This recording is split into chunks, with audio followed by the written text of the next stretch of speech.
Revolutionary War. A revolutionary war isn't just about kicking out a foreign ruler. It's about completely overthrowing the existing government and social system to replace it with a new one. The French Revolution is a good example. The common people got so tired of the king and queen that they chopped their heads off and tried to build a new society based on liberty, equality, and fraternity. Religious war. A religious war is primarily fought over religious beliefs. It could be one religion trying to wipe out another, or different sects of the same faith fighting over who is right. Just like the Crusades, or the 30 Years' War in Europe from 1618 to 1648, it was a massive fight between Catholics and Protestants. Ideological war. Similar to a religious war, but the belief system isn't about God, it's about political or economic ideas. Ideological wars are fought over concepts like capitalism versus communism, or democracy versus dictatorship. The Vietnam War is a real-life example. It was largely framed as a fight to stop the spread of communism. Cold War. The Cold War is the ultimate no-contact fight. It's a state of intense political and military tension between countries, but without direct, large-scale fighting. It's a war of threats, spying, and propaganda. For example, the rivalry between the United States and the Soviet Union from 1947 to 1991. They never officially declared war on each other, but they came very close, and they fought each other indirectly. Proxy war. A proxy war happens when powerful countries support smaller ones to fight on their behalf. During the Cold War, the US and USSR never fought directly in Korea or Vietnam. Instead, the US backed South Korea, and the USSR and present-day China backed North Korea. They were fighting each other by proxy, using the Koreans and Vietnamese as the actual fighters. Total war. A total war is when a country throws everything it has into the war effort. There are no limits. The entire society, factories, farms, and civilians, is considered part of the battle. During World War I, entire nations reorganized their economies just to sustain the war effort. Limited war. A limited war is fought for specific political goals, and the fighters restrain themselves. They don't use their full military power, often to avoid drawing in other countries or starting a world war. During the Korean War, the US had the bomb, but they didn't use it because they were afraid it would start World War III with China and Russia. They kept the fight contained to the Korean Peninsula.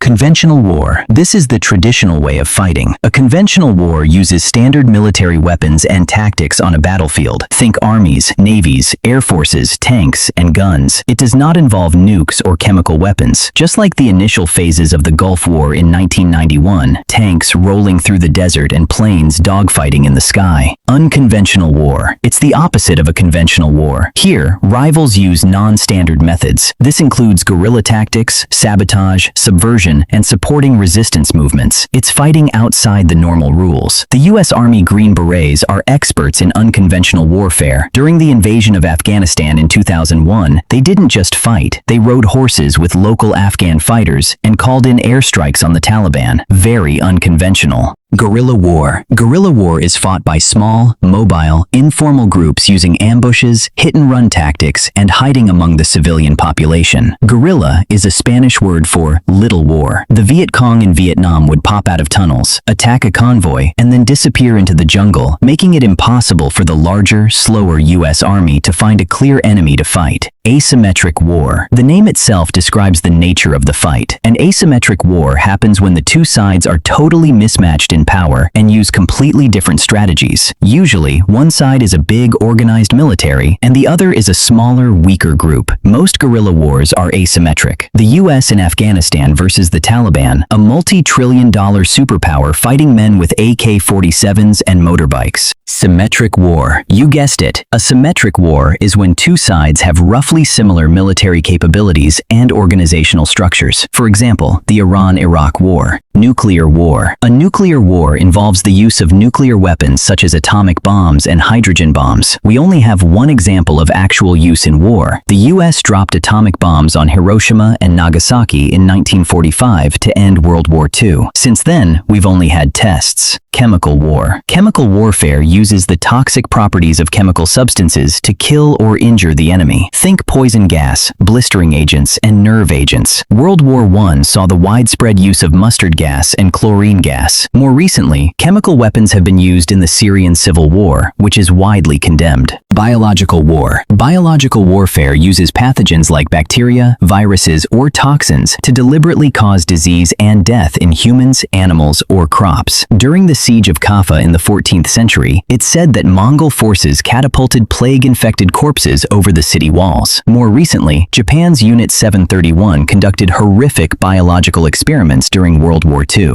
Cyber war. Welcome to the 21st century. Cyber war involves attacks by one nation on another's computer systems or networks. The goal is to disrupt, disable, destroy, or spy. Like the Stuxnet virus, believed to be a US/Israeli creation, it damaged Iranian nuclear centrifuges. Even Russian hackers managed to interfere with Ukraine's power grid. Information war. Information war is a broader concept than cyber war. It's the battle over information and how people perceive reality. It includes propaganda, fake news, and psychological operations to influence what the public and the enemy believe. Just like the Russian interference in the 2016 US election by using social media bots and troll farms to spread divisive information. It's not about changing votes digitally, but about changing people's minds. Economic war. This is about crippling an enemy's economy. You attack their trade, their industry, and their financial system to weaken their ability to fight. During World War II, Allied submarines targeted Japanese merchant ships to cut off Japan's oil and raw material supplies. They were strangling their economy. Trade war. A trade war is a specific type of economic war, which happens when countries try to hurt each other's economies by imposing tariffs, taxes on imports, or other trade barriers. For example, the recent US-China trade war. The US put tariffs on Chinese goods, and China put tariffs on US goods. It's a tit-for-tat using money instead of missiles. Insurgency. An insurgency is a movement within a country that uses armed rebellion to try to overthrow the government. It's not a quick attack. It's a long, organized campaign. The Taliban in Afghanistan was an insurgency fighting against the US-backed government.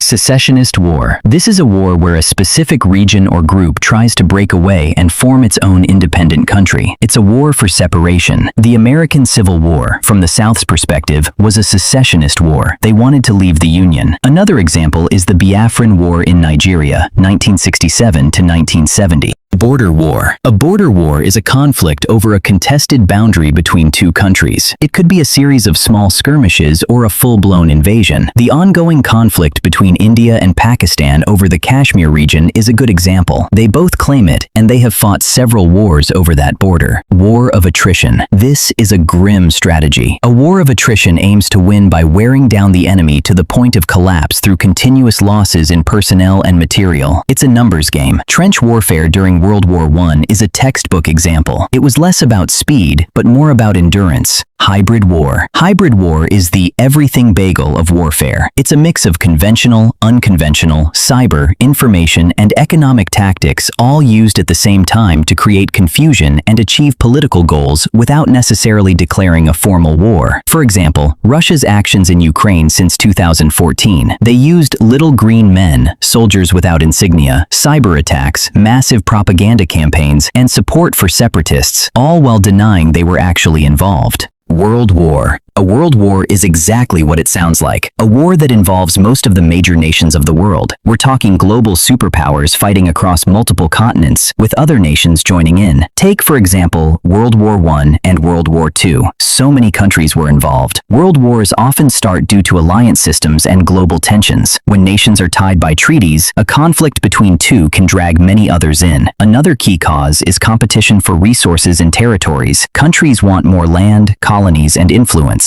Civil war. A civil war is a war between people who live in the same country. It's like a family fight on a national scale. The American Civil War of 1861 to 1865 is a clear example, where the northern states fought the southern states, or, more recently, the Syrian Civil War. Civil wars often start when different groups within a country clash over power, governance, or social issues. Interstate war. This one sounds fancy, but inter means between. So an interstate war is a violent conflict between the organized military forces of two or more sovereign countries. Think of the Iran-Iraq War in the 1980s. Two separate armies in a head-to-head conflict. Interstate wars can erupt when countries compete for territory, resources, or political influence. Misunderstandings and broken agreements between nations often escalate small disputes into full-scale wars. Intrastate war. Intra means within. rebellion. So an intrastate war is a war within a single state. Basically, another term for a civil war. It's an internal conflict. For example, the Russian Civil War after the Bolshevik Revolution. Intrastate wars usually begin as conflicts within a country between the government and rebel groups or between rival factions. Issues like inequality, political repression, or ethnic divisions can trigger such wars. Colonial war. A colonial war happens when a powerful country tries to take over a foreign land to settle its people there or exploit its resources, and the people already living there fight back. Think of the French-Algerian War or the British fighting in Kenya during the Mau Mau uprising. The colonizers wanted the land, but the locals wanted them to leave. War of Independence. This is very similar to a colonial war, but it focuses on the goal. A war of independence or liberation is when a group or region fights to break free from the ruling country and form its own nation. For example, the American Revolutionary War. The 13 colonies said, "Hey Britain, thanks for everything, but we're going to go start our own thing now. Bye." That triggered an independence war.